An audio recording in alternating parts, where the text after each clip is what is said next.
Jai Shri Ram. Dictum means a formal pronouncement from an authoritative source.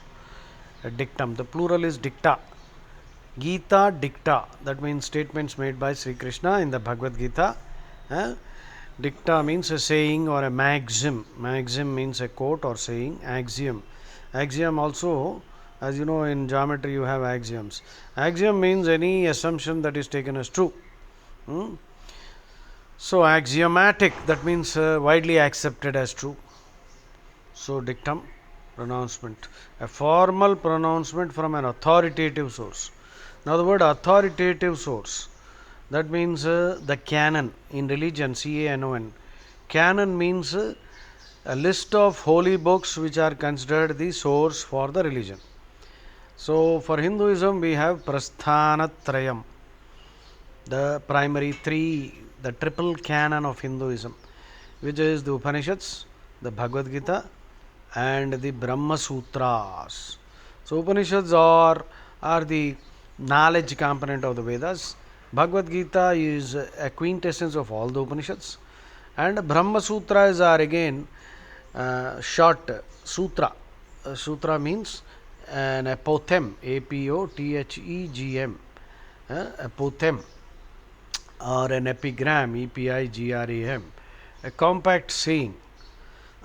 And Brahma Sutras were also written by Vedavyasa. They are actually extracts in a shorter form so that you can understand the Vedas better. So, these three are called the triple canon of Hinduism, that is Prasthanatrayam, Upanishads, Bhagavad Gita, and Brahma Sutras. So, Gita dicta, if I have delivered a talk, Gita dicta, that means important statements as made by Sri Krishna in the Bhagavad Gita.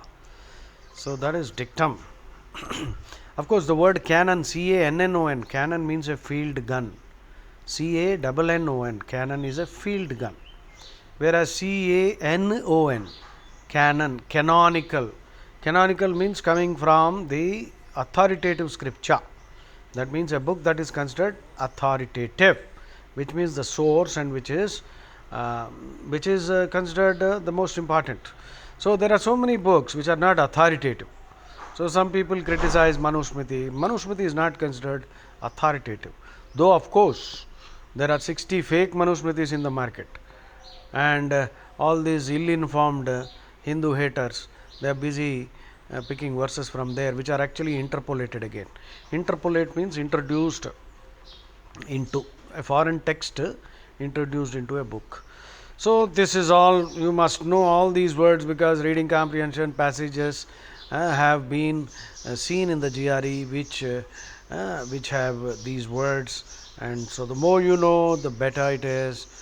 And so, dictum, I hope you listen carefully, listen at least one or two times. Obiter dictum, see, that's a nice phrase there.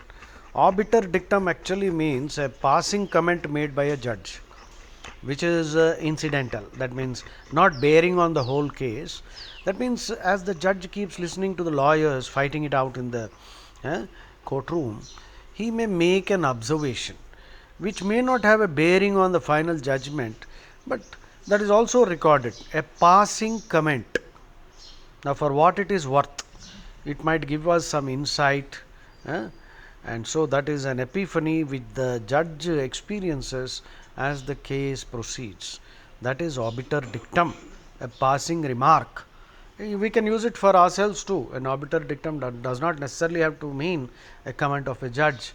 It can be simply anyone's observation.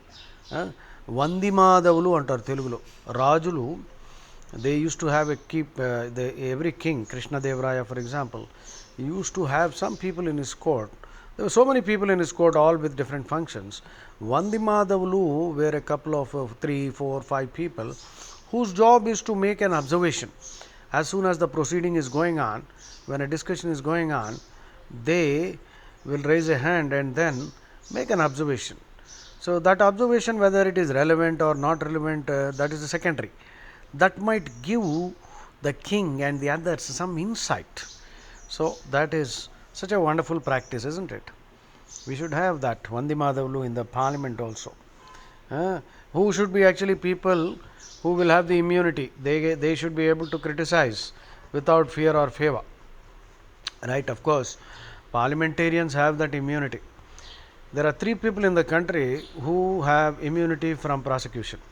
That is the police officer in the police station. He might abuse, he might do anything. You can't file a case against him. And similarly, a lawyer in a courtroom, and also an elected representative in the assembly or parliament, legislature. Why? Because if they are not given that immunity, they will be scared to talk, and then if they are scared to talk, there cannot be honest discussions, and then therefore honest lawmaking cannot be made possible. Interesting discussion. I hope you enjoyed the discussion, which started with the word dictum. Jai Shri Ram.